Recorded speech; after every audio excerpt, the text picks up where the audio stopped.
দুঃখের সাথে বলতে হয়, দুঃখ নিয়েই বলছি, প্রায় জায়গায় এখন ওয়াজ মাহফিল গুলো হয়ে গেছে নাটকের মঞ্চ। দুঃখ হয়, এমন অদ্ভুত অদ্ভুত কিচ্ছা কাহিনীর কথাবার্তা হয় যেগুলো কোনো সহি রিওয়ায়াতেও পাওয়া যায় না। তাহলে জাতি দিক নির্দেশনা পাবে কোত্থেকে? আমি মনে করি প্রত্যেক উলামায়ে কেরাম যদি একটা বিষয়কে সামনে নিয়ে অথবা একটা সূরাকে সামনে নিয়ে যদি কথা বলেন, তাহলে জাতি উপকৃত হতে পারবে, কোরআনের সাথে রিলেটেড হতে পারবে, সম্পৃক্ত হতে পারবে। আজকে মুসলিম উম্মাহের সবথেকে বড় অধঃপতনের কারণ হলো আমরা কোরআন থেকে দূরে সরে গিয়েছি, রাসূলের সুন্নাত থেকে দূরে সরে গিয়েছি। কারো সন্দেহ নেই, এটা হলো মূল অধঃপতনের কারণ, লাঞ্ছনার কারণ, অপদস্থ হওয়ার, অপমানিত হওয়ার কারণ। তাই কোরআনুল কারীমের একটি সূরা এই জন্য তিলাওয়াত করলাম, এই সূরার সাথে আমরা অধিকাংশ লোকই পরিচিত আছি। তার প্রথম কারণ হলো এই সূরা ইশা এবং মাগরিবে অধিকাংশ মসজিদে তিলাওয়াত হয় প্রতিদিন, প্রতি রাতে। দ্বিতীয় কারণ হলো ছোটবেলায় আমরা কম বেশি মক্তবে গিয়েছি, মাদ্রাসায় পড়েছি, সেই পড়ার সুবাদে অথবা মক্তবে মাদ্রাসায় যাওয়ার কারণে এই ছোট্ট একটি সূরা, যেটাকে দৃষ্টিতে ছোট পড়ে কিন্তু আসলে আর্থিক বা আল্লাহ রাব্বুল আলামিন যে হেদায়েতের দিক নির্দেশনা দিয়েছেন সেখান থেকে এর উদ্দেশ্য অনেক বড়, এর বিশালতা অনেক, এর অর্থের উদ্দেশ্য অনেক। তাই এই সূরাটি মুখস্থ করতেও আপনার আমার সহজ, ঠিক কিনা? ঠিক সহজ না? অনেকের মুখস্থ আছে। এর একটা বিশাল ফায়দা আছে। আজকে প্রায় মানুষ সালাত আদায় করে, নামাজ আদায় করে, কিন্তু এই নামাজ কেন দুনিয়ার আসমান ভেদ করে আল্লাহর আরশে পৌঁছায় না? তার এক নাম্বার কারণ হলো নামাজে খুশুও নেই, খুজুও নেই। ইমামের পিছনে দাঁড়িয়ে ইমাম সাহেব তিলাওয়াত করছেন, সূরা ফাতিহা ছাড়া বাকি সবটাই তার কাছে অপরিচিত মনে হয়, কারণ সে সূরা ইখলাসের সাথেও পরিচিত নয়, সূরা নাসের সাথেও পরিচিত নয়, ফালাকের সাথেও পরিচিত নয়। ইমাম সাহেব ফাতিহার সাথে যে সূরাটি মিলিয়েছেন তার সাথে সে পরিচিতই নয়, তার মনোযোগ আসবে কোত্থেকে? আমি এই জন্য এই সূরার আলোচনা করছি যেন আমাদের সম্পর্কটা আল্লাহ কোরআনের সাথে করে দেন। আর আমার চেষ্টা মাত্র এর আলোচনাটা যদি মন দিয়ে খেয়াল করে শুনতে পারি, ইনশাআল্লাহ আগামীকাল থেকে যত নামাজে এই সূরা তেলাওয়াত হবে নিঃসন্দেহে আপনার একাগ্রতা বেড়ে যাবে, নামাজ কবুল হবে, আল্লাহর আরশে পৌঁছাবে। কিছু জেনারেল নলেজ আপনাকে আমাকে জানতে হবে। কোরআনে কারীমে পারা আছে কতগুলো? সবাইকে বলতে হবে কতগুলো? 30টি পারা আছে। এই সূরাটি নাম্বার 31তম পারায় অবস্থিত। 2 নাম্বার, কোরআনুল কারীমে সূরা আছে 114টি। বলেন কতটি? 114টি সূরার মধ্যে এই সূরাটি হলো 95তম। কত নাম্বার? 95। মনে থাকবে তো ইনশাআল্লাহ। 3 নাম্বার, কোরআনুল কারীমের সমস্ত সূরাগুলো দুটি ভাগে বিভক্ত, মাক্কি, মাদানী। এই সূরাটি হলো মাক্কি। তার সবথেকে বড় একটা প্রমাণ হলো আল্লাহ সূরার 1, 2, 3 নাম্বার আয়াতেই বলেছেন ওয়াহাদাল বালাদিল আমিন, যা প্রমাণ করে যে সূরাটি মক্কাতুল মুকাররমায় অবতীর্ণ হয়েছে। 4 নাম্বার, কোরআনুল কারীমের প্রত্যেকটি সূরার একটা নাম আছে। এই সূরার একটি নাম আছে, নামটি সূরাতে উল্লেখ থাকতেও পারে, নাও থাকতে পারে। ফর এক্সাম্পল, সূরার নাম হলো সূরাতুল ফাতিহা, যদিও এর অন্যান্য নাম আছে। আমি একটা উদাহরণ দিচ্ছি। আলহামদুলিল্লাহি রাব্বিল আলামিন আর রহমানির রহিম মালিকি ইয়াউমিদ্দিন ইয়াকা না'বুদু ওয়া ইয়াকা নাস্তাঈন থেকে আমিন পর্যন্ত কোথাও কি ফাতিহা আছে? তার মানে সূরার নাম সূরাতে উল্লেখ নেই, কিন্তু নাম কি? ফাতিহা। তার মানে এটা জানতে পারলাম যে সূরার নাম সূরাতে অনুল্লেখ থেকে সূরার নামকরণ হতে পারে। আমার সূরার নাম বাকারা, সূরাতে আছে আনতাযবাহু বাকারা। তাই সূরা থেকে একটি শব্দকে নিয়ে সূরার নামকরণ করা হয়েছে। এখানে 4 নম্বর যে বিষয়টি, 5 নম্বর যে বিষয়টি সম্ভবত না 4 নম্বর, 4 নম্বর মনে হয়, 4 নম্বর যে বিষয়টি সেটি হচ্ছে সূরার নামকরণ। আর এই সূরার নামটি আল্লাহ সূরার প্রথম আয়াতের প্রথম শব্দেই উল্লেখ করেছেন। সুবহানাল্লাহ। কি নাম? প্রথম শব্দ সবার মুখস্থ কি? ওয়াত্তিন। বলেন কি? ওয়াও তো কসমের জন্য আল্লাহ ব্যবহার করেছেন, তার মানে সূরার নাম হলো আত-তিন। কি নাম? মনে থাকবে তো? সবাই বলেন কি নাম? আত-তিন। 5 নম্বর যে বিষয়, কোরআনে কারীমের প্রত্যেকটি সূরাতে আয়াত রয়েছে। এই সূরাতেও কিছু আয়াত আছে, আয়াতের সংখ্যা হলো 8। কতটি আয়াত? সবাইকে বলতে হবে কতগুলো, মনে থাকবে তো? 8টি আয়াত আছে। 6 নম্বর, এই 8টি আয়াতে শব্দ আছে 34টি। বলেন কতগুলো? এই 8টি আয়াতে শব্দ কতগুলো? 34টি। 7 নম্বর, এই 34টি শব্দে যে 8টি আয়াত গঠিত হয়েছে তাতে অক্ষর আছে 159টি। বলেন কতগুলো? 159। 1 5 9 159টি অক্ষর আছে। আলিফ, বা, তা, সা, এগুলো হলো অক্ষর। এরকম অক্ষর আছে কতগুলো? 159টি। মোটামুটি সূরা সম্পর্কে আমরা জেনে ফেলেছি। সূরা শুরুতেই আল্লাহ তাআলা কসম করেছেন ওয়াত্তিন ওয়াজ-যাইতুন ওয়া তুরি সিনিন ওয়া হাদাল বালাদিল আমিন। 3টি আয়াতে কসম করেছেন।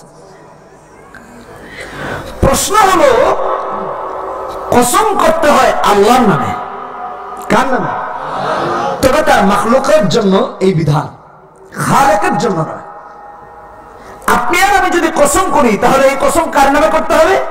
আল্লাহর নামে। কিন্তু আল্লাহ কসম করেছেন কোরআনের বিভিন্ন জায়গায় তার মাখলুকাতের নামে, এই জন্য যে আমার মাখলুকাত নিয়ে যদি আমার সৃষ্টির আমার বান্দারা যদি গবেষণা করে তাহলে নিঃসন্দেহে কালেমা পড়ে মুমিন হয়ে যাবে।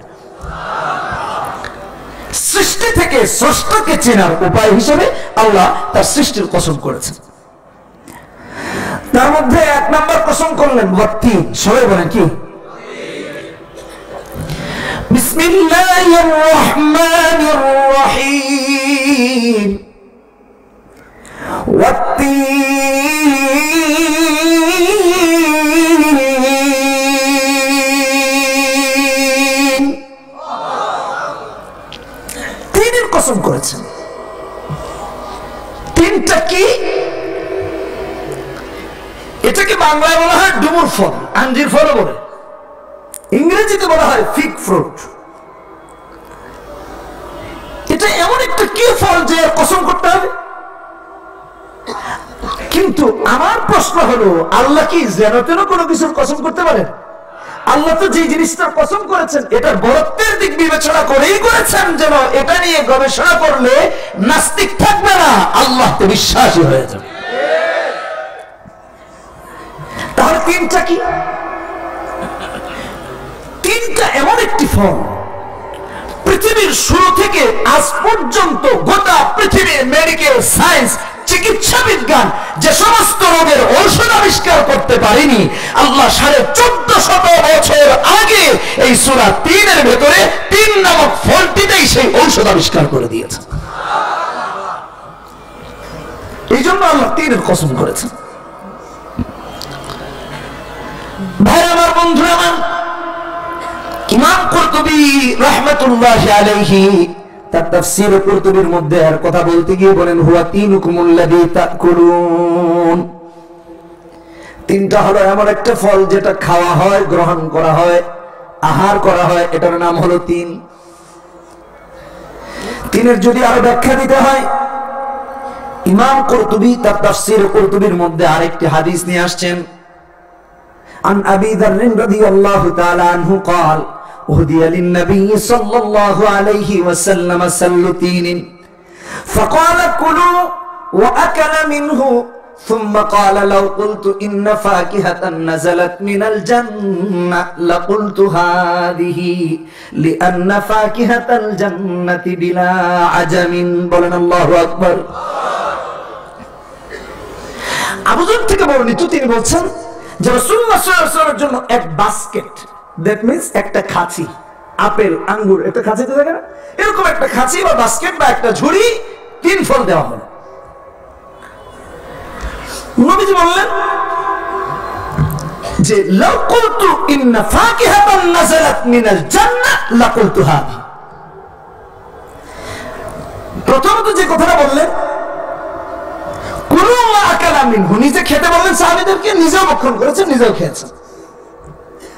তারপর বলতেছেন যে লাউ কুলতু ইন্না ফাকিহাতান নাযালাত মিনাল জান্নাহ লাকুলতু হাদিহি, যে আমি যদি বলতাম যে আল্লাহ জান্নাত থেকে কোন ফ্রুটস অথবা কোন ফল দুনিয়ায় নাজিল করেছেন, তাহলে আমি বলতাম এই ফলটাই আল্লাহ জান্নাত থেকে নাজিল করেছেন।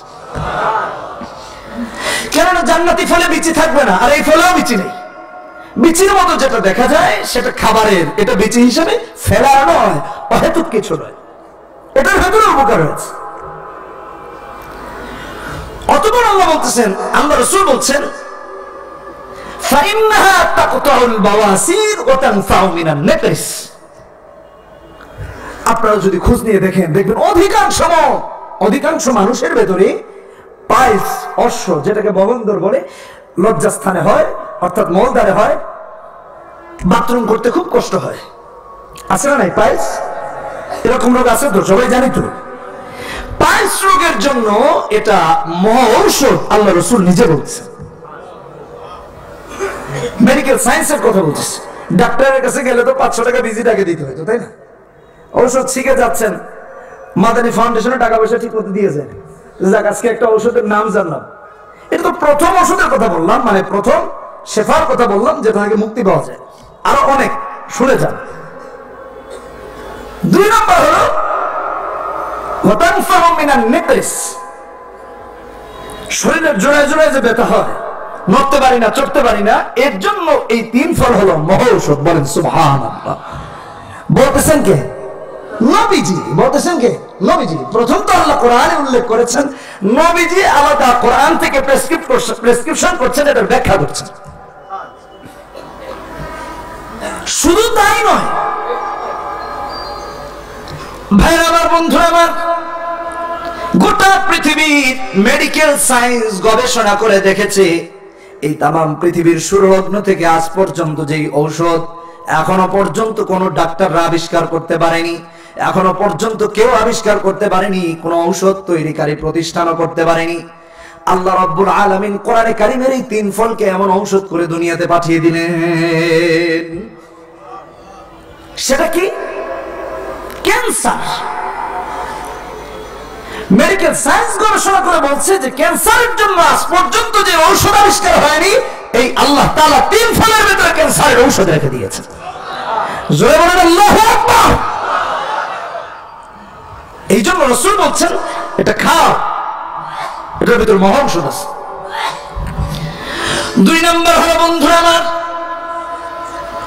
কয়েকদিন আগে ডাক্তারের কাছে গিয়েছিলাম, সঙ্গত কারণে জানতে পারলাম এখানে অনেক মেয়েদের সিরিয়াল ব্যাপার কি, যুবতী নারীরা কেন ডাক্তারের কাছে আসলো? যুবক মানুষ তো সুখী হওয়ার কথা, শিফা থাকার কথা, সুস্থ হওয়ার কথা, কেন এমন হলো? জানতে পারলাম যে অধিকাংশ নারীরাই ব্রেস্ট ক্যান্সারের জন্যই ডাক্তারের কাছে যায়। ঘরে গিয়ে খবর নিয়ে দেখেন আপনার মায়ের, আপনার খালার, আপনার চাচির, আপনার বোনের অথবা আপনার স্ত্রীর দেখবেন অধিকাংশ মানুষের এখন ব্রেস্ট ক্যান্সার হয়ে যায়। আল্লাহ রাব্বুল আলামিন 3 ফলের মধ্যে এমন শেফা রেখে দিলেন যে মা বোনরা নিয়মিত প্রতিদিন এই 3 ফল ভক্ষণ করবে, আল্লাহ তাআলা তাদেরকে ব্রেস্ট ক্যান্সার থেকে মুক্তি দিয়ে দিবেন। ব্রেস্ট ক্যান্সারের জন্য এটা মহা ঔষধ। 3 নম্বর হলো প্রায় দিন দেখবেন ফজরের যখন সালাতের সময় হয়ে যায়, মুয়াজ্জিন যখন বলে হাইয়া আলাস সালাহ হাইয়া আলাল ফালাহ, আবার বলে কি আস-সালাতু খায়রুম মিনান নাওম। এক শ্রেণীর মানুষদেরকে দেখবেন ওই মুহূর্তে কেটস পরে সুন্দর জামা কাপড় লাগিয়ে অথবা ট্রাউজার পরে হাঁটতে বের হয়ে যায় ডায়াবেটিসের রোগী। সকাল সকাল হাঁটার জন্য ডাক্তার বলেছে, তাই হাঁটতে বের হয়ে যায়। আল্লাহ রাব্বুল আলামিন 3 ফলের মধ্যে এমন ঔষধ রাখলেন, ডায়াবেটিসের রোগীরা যদি নিয়মিত ভক্ষণ করে আমার আল্লাহ তার ডায়াবেটিস থেকে তাকে মুক্তি করে দিবেন। বর্তমান বিশ্বের সবথেকে বড় বড় 3টা রোগের কথা বললাম, এটা হলো সেই 3 ফল ফিগ ফ্রুটটা। 4 নাম্বার হলো বন্ধুরা আমার, আপনারা দেখবেন আপনার স্ত্রী অথবা আপনার কোন বোন যদি প্রেগন্যান্ট হয়, পেটে যদি বাচ্চা থাকে, তাহলে কখনো দেখবেন তার প্রেসার হাই হয়ে গেছে অথবা লো হয়ে গেছে, নানান সমস্যা। ডাক্তারের কাছে যাওয়ার পরে ডাক্তার প্রেসক্রিপশন করে বলে যে রক্ত লাগবে, রক্ত শূন্যতা দেখা দিয়েছে। আর এটা হয় হয়তো মায়ের, নয়তোবা সন্তানের, নয়তোবা উভয়ের। আল্লাহ রাব্বুল আলামিন 3 ফলের মধ্যে এমন মহা ঔষধ রেখে দিলেন, যদি গর্ভধারিণী মা যদি এই 3 ফল ভক্ষণ করে, আমার আল্লাহ রাব্বুল আলামিন মা এবং সন্তানকে রক্ত শূন্যতা থেকে মুক্ত করে দিবেন। এটা হলো 3 ফল। হুয়া তিনুকুম আল্লাযী তাকুলুন। অনেকের মনে প্রশ্ন আসতেছে, হুজুর এত দামি ঔষধ এটা কোথায় পাবো? এই ফল তো জীবনে কোথাও দেখলাম না। কয়েকদিন আগে রংপুর, যশোর অথবা রাজশাহীতে আমি একটা ভিডিও দেখেছিলাম বেশ কিছুদিন আগে। তো এই ভিডিওতে দেখলাম ওই ভদ্রলোক মিডল ইস্ট থেকে এনে 3 ফলের চাষ করেছিলেন, কিন্তু বেচারা গাছের পাতাও খুঁজে পায় না। মানে মানুষ গাছের ফল নিয়ে দূরের কথা, পাতা নিয়ে খাওয়া স্টার্ট করছে। আল্লাহু আকবার বলি। কারণ এর ভেতরে আল্লাহ মহা ঔষধ রেখে দিয়েছেন, শিফা রেখে দিয়েছেন, আর ট্রিটমেন্ট করেছেন স্বয়ং আল্লাহ। কে করেছেন? আল্লাহ। এটা মিডল ইস্টে বেশি হয়, সিরিয়া, তুরস্ক, ইয়ামান, লেবানন, সৌদি, বর্তমানে ইউরোপেও হয়। তারা গবেষণা করে যখন দেখেছে যে এটাতে এত উপকার আছে, এখন পশ্চিমারাও এই ফলের চাষ স্টার্ট করেছে। সুবহানাল্লাহ। কিন্তু এটার প্রেসক্রিপশন কে করলেন? আল্লাহ। এটা হলো 3। 2 নাম্বার, আল্লাহ রাব্বুল আলামিন কসম করলেন ওয়াজ-জাইতুন। জাইতুনটা কি? অলিভ। জাইতুনকে আমরা জাইতুনই বলি সাধারণত। জলপাই আছে, জলপাইয়ের মতো একটা ফল, যদিও জলপাই না, লাইক এরকম, বাট এটাকে বলা হয় জাইতুন, ইংরেজিতে বলা হয় অলিভ, আর আমরা বাংলাতে এটাকে জাইতুনই ব্যবহার করি।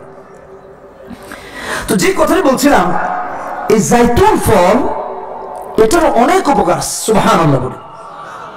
নবীজি বলছেন, মুসনাদে আহমদের হাদিস 15475 নম্বর হাদিসে রাসূল বলতেছেন, কুলু যাইত ওয়াদাহিনু বিহি।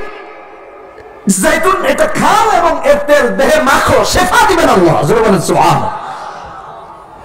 মিডল ইস্টে বা ইউরোপিয়ানদের কাছে আপনারা পাবেন, তারা এই জাইতুন তো শুধু খায় না, বরং এর তেল চামচ দিয়ে পর্যন্ত খাওয়া স্টার্ট করে। সুবহানাল্লাহ। কারণ এটার ভিতরে শিফা রেখেছেন কে? জোরে বলেন কে? তাহলে জাইতুন সম্পর্কে আমরা জানতে পেরেছি তো। আরো আছে বন্ধুরা আমার, ইমাম কুরতুবী নবীজির একটা হাদিস এনেছেন, তিনি সেখানে উল্লেখ করতেছেন ওয়ান মুআজিন ইশতাকা বিকাদিবি জাইতুন, এবং বলতেছেন সামিআতুন নবী সাল্লাল্লাহু আলাইহি ওয়াসাল্লাম ইয়াকুল নি'মাস সিওয়াকিজ জাইতুন মিন শাজারাতিল মুবারাকা ইউতাইয়িবুল ফাম ওয়া ইউযহিবু বিল হাফার ওয়া হিয়া সিওয়াকি ওয়া সিওয়াকিল আমবিয়া'i মিন ক্বাবলি। যে জাইতুনের ডাল দিয়ে মেসওয়াক করা, এটা কতই না উত্তম, বলে সুবহানাল্লাহ। 1 নাম্বার। 2 নাম্বার হলো রাসূল বলতেছেন যে এটা মুখকে পরিচ্ছন্ন করে দেয়, বলেন আল্লাহু আকবার। এই স্পিকার গুলো বন্ধ করে আপনারা এই মাইকের আওয়াজ দেন, আর একটা মাইক এদিকে প্যান্ডেলের দিকে দেন। এটা কেরাত বা হামনাতের সাউন্ড হয়ে গেছে, এই জন্য সমস্যা হচ্ছে, ভারসাম্য রক্ষা হচ্ছে না। তো যে কথাই বলছিলাম, বলতেছেন নি'মাস সিওয়াকিজ জাইতুন মিন শাজারাতিল মুবারাকা, যে এটা খুব উত্তম একটা ফল, এটা খেতে হয়। এই ফলে অনেক উপকার রয়েছে। এটা খেলে পরে আপনি অনেক শেফা আল্লাহ রাব্বুল আলামিন রেখেছেন। মুখ পরিচ্ছন্ন হবে, দাঁত পরিষ্কার হবে, দাঁতের হলদে দাগ দূর করে দেবেন কে? আল্লাহ রাব্বুল আলামিন। আর অনেক উপকার, ওইদিকে আর গেলাম না। অথবা আল্লাহ কসম করলেন ওয়াতুরি সিনিন, সিনাই পর্বতের, যেটা মিশরের লোহিত সাগর ঘেঁষে দুই পাশ দিয়ে 2285 মিটার উঁচু পাহাড়, এটার কসম আল্লাহ করেছেন। বলেন সুবহানাল্লাহ। এই পাহাড়ের কসম আল্লাহ কেন করতে গেলেন? এটা পবিত্র পাহাড়, সেক্রেট ভ্যালি, আল্লাহ কোরআনে উল্লেখ করেছেন। আল্লাহ কি বলতেছেন? ইন্নী আনা রাব্বুকা ফাখলা'ন আলাইক ইন্নাকা বিল ওয়াদিল মুকদ্দাসি তুওয়া। মুসা আলাইহিস সালাম সূরা তাহা 12 নম্বর আয়াত 11 নম্বর পৃষ্ঠার শেষে মুসা আলাইহিস সালাম আল্লাহর সাথে মোলাকাতের জন্য গেলেন। আল্লাহ ডাক দিয়ে বলতেছেন মুসা জুতাখানা খোলা ওঠো, জুতা পায়ে দিয়ে উঠে যাবে না। সুবহানাল্লাহ। ফাখলা'ন আলাইক ইন্নাকা বিল ওয়াদিল মুকদ্দাসি তুওয়া, this is the secret valley, এটা পবিত্র উপত্যকা, এখানে জুতা নিয়ে উঠে যাবে, জুতা খুলে উঠতে বললেন। আওয়াজ 9 নম্বর পারা 6 নম্বর পৃষ্ঠা সূরা আরাফ 143 নম্বর আয়াতে আল্লাহ বলেছেন ওয়ালাম্মা জাআ মূসা লিমিকাতিনা ওয়া কাল্লামাহু রাব্বুহু ক্বালা রাব্বি আরিনী আনজুর ইলাইক ক্বালা লান তারানী ولكن انظر إلى الجبل فإن استقر مكانه فسوف تراني فلما تجلى ربه للجبل جعله دكا وخر موسى صعقا فلما أفاق قال سبحانك تبت إليك وأنا أول المؤمنين মুসা আলাইহিস সালাম বলেন আল্লাহ আনজুর ইলাইক, আমি আপনাকে দেখতে চাই। আল্লাহ বলেন লান তারানি, দেখতে পারবে না, কোয়াইট ইম্পসিবল, আমাকে দেখতে পারবে না। আল্লাহ বলেন পাহাড়ের দিকে লক্ষ্য করো, যদি পাহাড় ঠিক থাকে আমার নূরের তাজাল্লিতে তবে আমাকে দেখতে পারবা। মুসা আলাইহিস সালাম তো অজ্ঞান হয়ে গেছেন, দেখবেন। আল্লাহু আকবার। বললেন তবু তো ইলাইকা ওয়া আনা আউয়ালুল মুমিনিন, আল্লাহ তাওবা করলাম আর আমি প্রথম বিশ্বাসী হয়ে গেলাম। সুবহানাল্লাহ। এই পাহাড়ে আল্লাহ কসম করেছেন। অতঃপর কসম করেছেন ওয়াহাদাল বালাদিল আমিন, নিরাপদ শহরে। নিরাপদ শহরটা কোনটা? মক্কা শহর। কোরআনে আল্লাহ উল্লেখ করেছেন 126 নম্বর আয়াত সূরা বাকারার 18 নম্বর পৃষ্ঠা প্রথম বার। وَإِذْ قَالَ إِبْرَاهِيمُ رَبِّ اجْعَلْ هَذَا الْبَلَدَ آمِنًا هَذَا بَلَدًا آمِنًا। আবার 13 নম্বর পারা বলেছেন হাদাল বালাদা আমিনা, নিরাপদ শহর। আল্লাহ বলেন নিরাপদ বানায় দিলেন। বলেন সুবহানাল্লাহ। সূরা আল ইমরান 4 নম্বর পারা প্রথম পৃষ্ঠা 97 নম্বর আয়াত। ফীহি আয়াতুম বাইয়িনাতুম মাকামু ইব্রাহিম ওয়া মান দাখালাহু কানা আমিনা। আল্লাহু আকবার।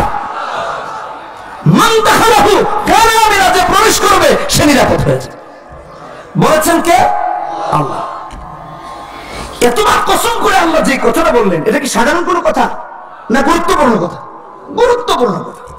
অতঃপর আল্লাহ বলছেন লাকাদ খালাকনাল ইনসানা ফি আহসানি তাকওয়িম। সমস্ত মানুষদের মধ্যে আমি মানুষকে সর্বোৎকৃষ্ট বানালাম, সাথে সাথে সবথেকে সুন্দর করে বানিয়েছি। আল্লাহু আকবার। মানুষ সব থেকে সুন্দর, সব থেকে দামি, কিন্তু কবর পড়ে গেছে আজকে ঈমান আনার পরে আল্লাহর সাথে নাফরমানি করি। এর থেকে আর দুঃখজনক কিছু নাই। কয়েকদিন আগে দুর্গা পূজা গিয়েছে, মুসলমানের সন্তানরা সেখানে এত পার্টিসিপেট করেছে যে অন্য ধর্মের লোকেরা তাদের যায় নাই। কয়েকজন সনাতন ধর্মী ভাই বিচার দিচ্ছে যে হুজুর আমাদের পূজায় আপনারা এত যান যে আপনাদের কারণে আমরা ঠিক মতো পূজা করতে পারি। এর থেকে আর দুঃখের কিছু নাই। আরেক ভদ্রলোক বাবুনন্দন ঘোষ, তিনি তার ফেসবুক স্ট্যাটাসে লিখেছেন যে হিজাব পরিহিতা এসব খানকিরা আমাদের পূজা মণ্ডপে কার। হিজাব এটা ইসলামের একটা ফরজ বিধান, পর্দা একটা ফরজ বিধান। আমার জিজ্ঞাসা মুসলমানদের কাছে, আপনি ফরজকে সম্মানিত করতে পারেননি, আপনি আল্লাহর বিধানকে সম্মানিত করতে পারেননি, আপনি সুন্নাতকে সম্মানিত করতে পারেননি, কিন্তু আপনি একটা ফরজ বিধানকে একজন বিধর্মীর কাছে গালিতে পরিণত করতে পারেন না। এটা মুসলমানের কাজ নয়, এটা মুমিনের কাজ নয়, মুনাফিকের কাজ। এর থেকে আর দুঃখের কিছু হতে পারে না। মানুষকে আল্লাহ সর্বোৎকৃষ্ট বানালেন, আবার সব থেকে সুন্দর করে বানালেন। কোরআনে আল্লাহ আরো বলছেন, আমাদের প্রিয় ভাই চলে আসছেন, আলোচনা লম্বা করা যাবে না, কিন্তু কত সময় করবো এটা একটা কাগজে লিখে দেন হবে। কর্তৃপক্ষের সিদ্ধান্তই চূড়ান্ত, বুঝেন না কথা, আপনারা উঠাউঠি করবেন না কেউ। তো যে কথাটি বলছিলাম, মানুষ যে সব থেকে সুন্দর তা কে উল্লেখ করতেছেন? আল্লাহ। কিভাবে করতেছেন? কসম করে, একবার নয় একাধিকবার। কোন হিসাবে তুমি গিয়ে সেখানে মাথা নত করলা? আবার জয়শ্রী রায় তিনিও বলেছেন পাঞ্জাবি টুপিওয়ালা দাড়িওয়ালা এরা কারা? আপনার কাছে কি নবীজির সুন্নতে দাড়ির কোনো মূল্য নেই? কিভাবে আপনি ওখানে গিয়েছেন? আবার এক শ্রেণীর যুবকরা, তরুণরা সেখানে গিয়ে সিঁদুর দিয়ে সেলফি তুলে ফেসবুকে আপলোড করেছে। নাউজুবিল্লাহ। কিতাবুল লিবাস আবু দাউদের 4033 নম্বর হাদিসে রাসূল বলেছেন, মান তাশাব্বাহা বিকওমিন ফাহুয়া মিনহুম। সিঁদুর দেওয়া এটা কোনো ঈমানি সংস্কৃতি নয়, এটা সনাতন ধর্মীয় সংস্কৃতি। কোন মুমিন দিলে সে কাফের হয়ে গেছে, কালেমা পড়তে হবে, তাওবা করতে হবে। এর থেকে আর দুঃখের কিছু হতে পারে। ভাই আমার, বন্ধু আমার, লক্ষ্য করুন, মানুষকে যদি রয়্যাল বেঙ্গল টাইগার বলা হয় সে খুশি হয়ে যায়। বাবে আমাকে বাঘের বাচ্চা বললো বা বাঘ বলেছে, সিংহের বাচ্চা বললে খুশি হয়ে যায়। কিন্তু একবার কি সে চিন্তা করে দেখেছে নাকি? অনেক মুফাসসিরিন কেরামগণ উল্লেখ করেছেন, মানুষের ব্যাখ্যা করতে গিয়া রয়্যাল বেঙ্গল টাইগারের মাথাটা নিম্নগামী, সিংহের মাথাটা নিম্নগামী। এত বড় দেহের অধিকারী হাতি যার মাথাটাও নিম্নগামী, কিন্তু একমাত্র মানুষ আল্লাহ বানিয়েছেন যার মাথাটাকে আল্লাহ করে দিলেন ঊর্ধ্বগামী। কেন? এই মাথাটা আল্লাহর সামনে সিজদা অবনমিত করে দেওয়ার জন্য। আল্লাহু আকবার বলি।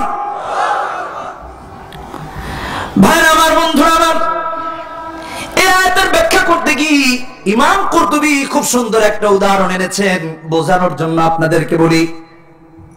একজন ভদ্রলোকের কথা উল্লেখ করেছেন যার নাম হলো ঈসা ইবনে মুসা আল হাশমি। ইউহিব্বু যাওজাতাহু হুব্বান শাদীদা ফাকালা লাহা ইয়াওমান আনতি তালিকুন সালাসান ইল্লাম তাকুনি আহসানা মিনাল কমার। ঈসা ইবনে মুসা আল হাশমি নামের একজন ভদ্রলোক, যার কথা ইমাম কুরতুবী নিয়ে আসলেন তার তাফসীরে কুরতুবীর ভিতরে। স্ত্রীকে খুব মহব্বত করতেন। আপনি আর আমি স্ত্রীকে মহব্বত করি তো কি নিজের জনকে না অন্যজনের স্ত্রীকে? এই ঠিক করে বলেন। সমাজে তো আজকে সব থেকে অশান্তি এই কারণ। স্ত্রীকে মহব্বত করবেন, স্ত্রীর প্রশংসা করবেন, ঘরে ঢুকে বলবেন থ্রি পিসটা তো আপনি কিনে দিয়েছেন, হয়তো 600 টাকার অথবা 6000 টাকার অথবা 1500 টাকার, কিন্তু ঢুকে বলেন আহ তোমাকে আজকে যা সুন্দর লাগতেছে, একটু আমল করে দেখেন, মুরগ পোলাও খাবেন ফ্রি ফ্রি। বউ বলে জামাই আমাকে আজকে এত সুন্দর বললো, পোলাওটা না আরেক দেখি বাড়ি, আমল করে দেখেন। এটা মুমিনের গুণাবলী। তরকারিতে লবণ কম হয়েছে, আপনি স্ত্রীকে সরাসরি বললেন না যে লবণটা কম দিলা কেন, উস্তা দিয়ে ফালাই দিন না, বরং বলেন আরে তুমি তো জানোই প্রিয়তমা যে আমি একটু লবণ বেশি খাই, দোষ তো তোমার না, দোষ আমার। করবো কি বলো, বেশি লবণ খাই, তো একটু লবণ দাও, তাহলে সে মনক্ষুণ্ণ হলো না, প্রকাশ্যে রাগ হয়ে গেল না। সুবহানাল্লাহ বলি। দেখেন ইসলাম কত সুন্দর বিধান কোরআনে কারীমের ভিতরে, রাসূলের সুন্নাতের ভিতরে শিখিয়ে দিয়েছে। আল্লাহু আকবার। ঈসা ইবনে মুসা আল-হাশমি স্ত্রীর প্রশংসা করছেন রাতের বেলা, ভালোবাসতে বাসতে প্রশংসা করতে করতে এক পর্যায়ে বলতেছেন, ইল্লাম তাকুনি আহসানা মিনাল কামার, তুমি যদি চাঁদের থেকে সুন্দর না হও তাহলে তুমি 3 তালাক। আনতি তালিকুন সালাতান। স্ত্রী বলে, এটা করছেনটা কি? আমি নিঃসন্দেহে চাঁদের থেকে সুন্দর নয়, তার মানে আমি তালাক হয়ে গেছি, তাহলে এখন আর আপনার সাথে শোয়া যাবে না, বিছানা আলাদা। ভদ্রলোক বলছে, করলামটা কি এটা? যেতে চাইলাম স্ত্রীর কাছে প্রশংসা করে, এ তো মার্ডার হয়ে গেল, যা আরো দূরে করে দিল, তাহলে কি আবার তালাক হয়ে গেছে? তাহলে হবেটা কি? আমার পেরেশান। সকাল হতে না হতে আলেমদের কাছে দৌড়ে, এই আলেমের কাছে যায়, ইনি বলে তালাক হয়ে গেছেন, কারণ চাঁদের থেকে মানুষ সুন্দর নয়। আবার আরেকজনের কাছে যান, উনিও বলেন একই কথা, আরেকজনের কাছে যান, উনিও বলেন একই কথা। সে হতাশায় কি করবে, গিয়ে উপস্থিত হয়ে গেল খলিফা মানসুরের কাছে, যে খলিফা আপনি এর একটা সমাধান আমাকে দিন। খলিফা মানসুর আলেমদেরকে ডাকলেন, সবাই আসলেন, কিন্তু সবাইকে যখন ফতোয়া চাইলেন, সবাই একই ফতোয়া দিলেন যে স্ত্রী তালাক হয়ে গেছে, বৈধ আর নেই, এখন তারা গায়রে মাহরাম হয়ে গেছে। ইমাম কুরতুবী লিখেন, ইল্লা রাজুলান ওয়াহিদান মিন আসহাবি আবি হানিফা ফাইন্নাহু কানা সাকিদান। ওখানে একজন ইমাম আবু হানিফার স্টুডেন্ট, ছাত্র বসা ছিলেন, শিষ্য বসা ছিলেন, তিনি চুপচাপ বসে আছেন। খলিফা মানসুর লিমা লা তাতাকাল্লাম, তুমি কেন কথা বলো না? উনি এতক্ষণ শুনলেন, আর উনি এখন শুরু করলেন, বিসমিল্লাহির রহমানির রহিম, ওয়াত-তিনি ওয়াজ-যাইতুন ওয়া তুরি সিনিন ওয়া হাযাল বালাদিল আমিন। এরপর কি? লাকাদ খালাকনাল ইনসানা ফি আহসানি তাকওয়িম। খলিফা, আল্লাহ যেখানে বললেন আল্লাহ মানুষকে সব থেকে সুন্দর করে বানিয়েছেন, চাঁদ সুন্দর নয়, চাঁদের থেকেও মানুষ সুন্দর। আল্লাহু আকবার। অতএব তালাক হয় না। আজকে আপনি আর আমি কতটা ভ্রষ্ট হয়ে গেছি যে আল্লাহ আপনাকে আমাকে বানিয়ে সৌন্দর্যের কথা বলছেন, তা আবার কসম করে সেই রবকে চিনে নেই, গায়রুল্লাহর কাছে গিয়ে মাথা নত করি। আমার এক শ্রেণীর লোক আছে, পূজা আসলে বলে ধর্ম যার যার উৎসব নাকি সবার, গাঁজাখুরি কথাবার্তা। এদের ঈমান নেই, এরা মুশরিক, নয়তো মুশরিকদের দালাল হয়ে ঈমান নষ্টের কাজে নেমেছে। ধর্ম যার যার আবার উৎসব সবার হয় কেমনে? যার যার ধর্ম তার তার উৎসব। এটা সূরা কাফিরুনও শিক্ষা দেয়, লাকুম দীনুকুম ওয়ালিয়া দীন। বারো অনেক কিছু, আমি ওদিকে যাচ্ছি না, বিশাল আলোচনা, কিন্তু আর একটা যুক্তি দিই। মনে করুন পূজার সময় বললেন ধর্ম যার যার উৎসব সবার, বলে সবাইকে পূজায় ইনভলভ করলেন, কিন্তু আমার জিজ্ঞাসা, ধর্ম যার যার উৎসব যদি সবারই হয় আপনাদের কথায়, তাহলে আমার প্রশ্ন, আমি তো মুগদাদেও ঈদের জামাত পড়েছি, তাই না? কিন্তু ঈদের জামাতের সময় কি দেখছেন নাকি আমাদের ঈদের উৎসবে অন্য কোন বিধর্মী আইসা ইমাম সাহেবের পিছনে আজকে ঈদ উৎসবটা সবার, আল্লাহু আকবার আমিও দাঁড়াইলাম বলছে? এই কথা বলেন কোন সনাতন ধর্মী, কোন ইহুদি, কোন খ্রিস্টান করে? তার মানে এটা ভণ্ডামি, এটা দালালি, এটা ইসলাম বিধ্বংসী বক্তব্য। কেউ যদি বুঝতে পারে তার ঈমান নাই, মুশরিক হয়ে গেছে। এটা আপনাকে আমাকে বুঝতে হবে। কি করে আল্লাহকে অস্বীকার করি? ছোট্ট একটা উদাহরণ দিতে চাই। ডক্টর মোহাম্মদ ইবনে আব্দুর রহমান একটা বই লিখেছেন যার নাম হলো ফি বাতনিল হুত। আরবের অনেক বড় একজন বিখ্যাত লেখক, গবেষক। তিনি সেখানে উল্লেখ করেছেন, একজন যুবকের দৃষ্টান্ত এনেছেন যা বাস্তবসম্মত, যার নাম হলো রাশেদ। নামাজ আদায় করে না, কোন ধরনের কোন ইবাদত করে না, উশৃঙ্খল যুবক। আমাদের সমাজেও দেখবেন এমন যুবক অনেক আছে, গীবত করে, শেকায়াত করে, আড্ডা দেয় রাত 1টা 2টা 3টা 4টা 5টা পর্যন্ত বাজারে বসে বসে। রাশেদের বয়স 30 ছুঁই ছুঁই যুবক, বিয়ে করেছেন কিন্তু স্ত্রীকে সময় ভালোভাবে দেন না, ভালো আচরণ করেন না, কোন ধরনের নেক আমল তার মধ্যে নাই বললেই চলে, একদম অশালীন উশৃঙ্খল।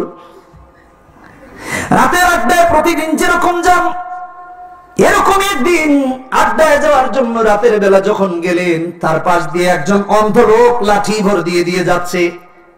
রাশেদ যেহেতু নামাজি নয়, সুশৃঙ্খল নয়, লাঠি মেরে লোকটাকে ফালিয়ে দিয়েছে। লোকটি পড়ে গিয়ে অভিশাপ দিলেন, গালাগালি করলেন। রাশেদ তো চলে গেল, সে মজা পেয়েছে, এনজয় করেছে। সমাজে এমন অনেক লোক আছে, পাগল দেখলে পরে পাগলের কাপড়টা ধরে তাকে চেতায়, লাথি মেরে ফেলে দে, তার সাথে ঠাট্টা বিদ্রুপ করে। নাউজুবিল্লাহ, একবারও কি চিন্তা করেছেন তার জায়গায় যদি তার অভিশাপে আল্লাহ আপনাকে বানায় দেন তাহলে কি করবেন? জায়েজ না এমনটা করা। বন্ধুরা আমার, সেই দিনের রাতের আড্ডায় রাশেদ ঠিকই চলে গেল, লোকটাকে আঘাত করে, লোকটা তো অভিশাপ দিয়ে চলে গেল।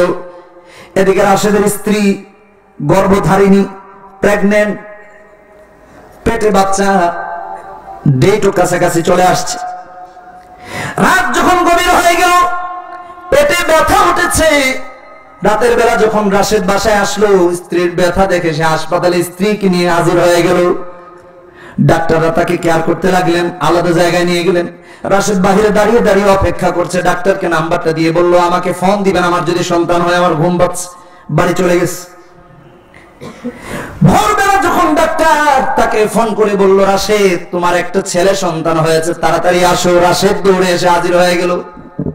কিন্তু যেখানে বোঝার বিষয় সেটা হলো, রাশেদ আসার পরে চিকিৎসক বললেন, কর্তব্যরত চিকিৎসক যার ডিউটি, তার সাথে কথা বলা ছাড়া আপনাকে ভেতরে দেখানো যাবে না, সন্তান আপনাকে ভেতরে যেতেও দেওয়া যাবে না।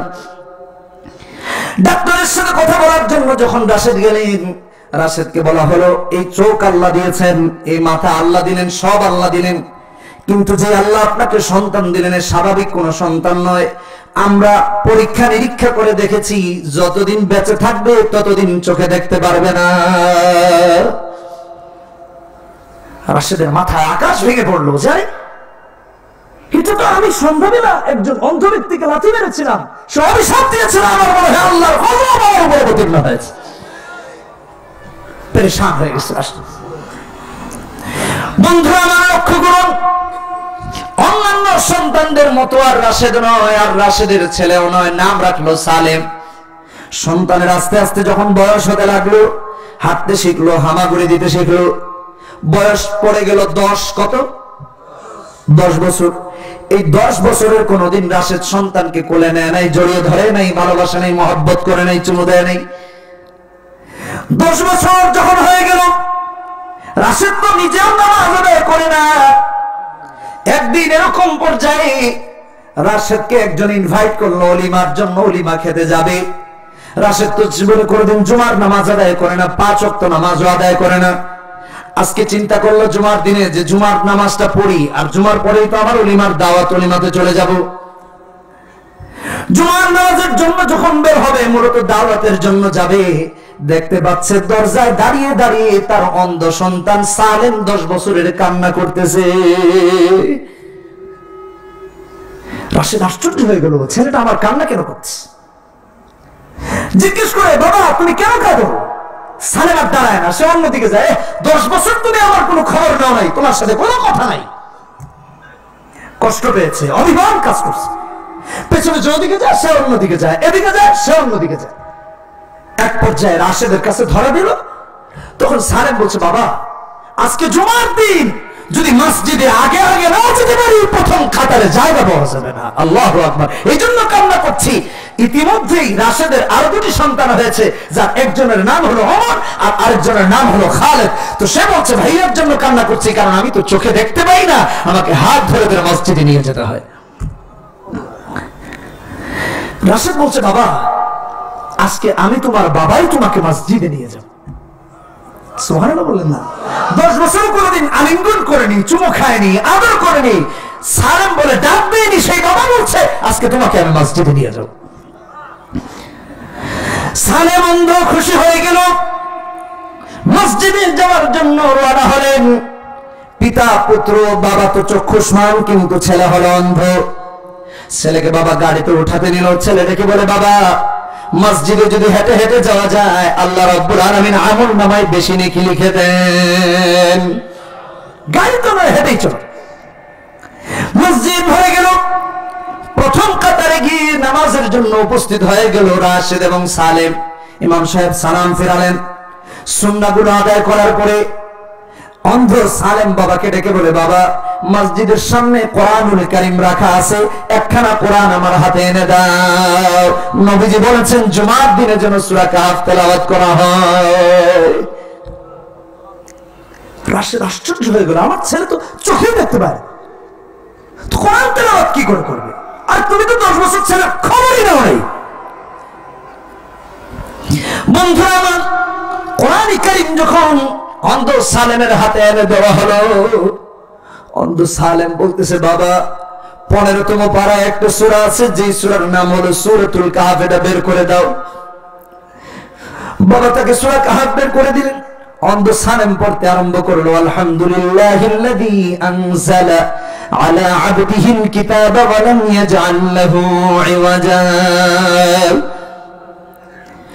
অন্ধ সন্তানের তিলাওয়াতের অবস্থা দেখি এবার রাশেদ লজ্জিত হয়ে নিজেও একখানা কোরআনের তিলাওয়াত করতে আরম্ভ করলো।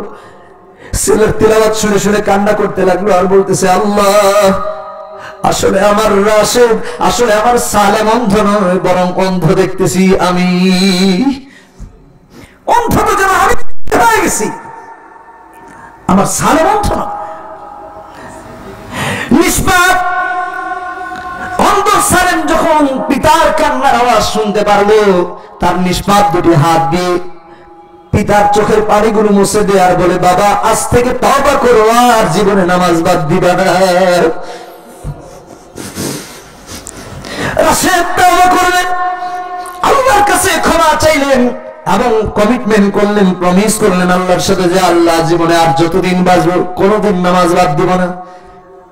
আর বলতে লাগলেন, আল্লাহ, আসলে তুমি আমাকে অন্ধর সন্তান দিয়েছো এই জন্য নয়, বরং আমার অন্ধত্বকে দূর করার জন্য আমাকে অন্ধ সালেম দিলা।